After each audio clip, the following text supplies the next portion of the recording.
ușa ta, deschide, nu mă alunga. Sunt și bolnav și obosit și drumul cred că am rătăcit.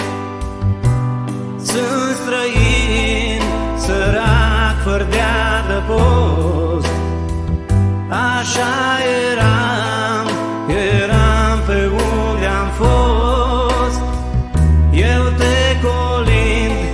te colind pe bani de drum, să ajung acasă de Crăciun.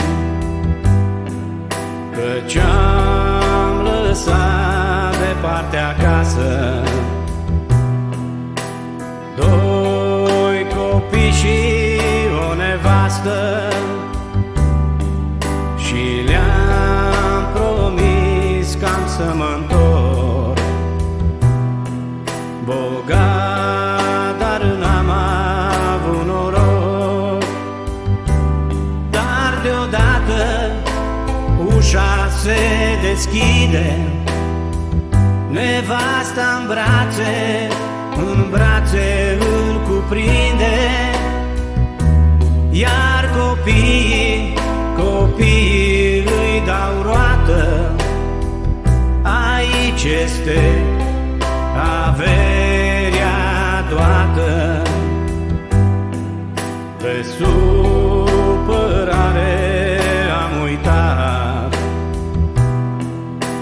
anul în care am plecat. Noroc cu bunul Dumnezeu, căci m-am întors la locul meu. Este cald și e curat în casă, bucate multe sunt aici pe masă. Căci este seara de ajun, minuni se întâmplă de ești bun. Este cald și e curat în casă, bucate multe sunt aici pe masă.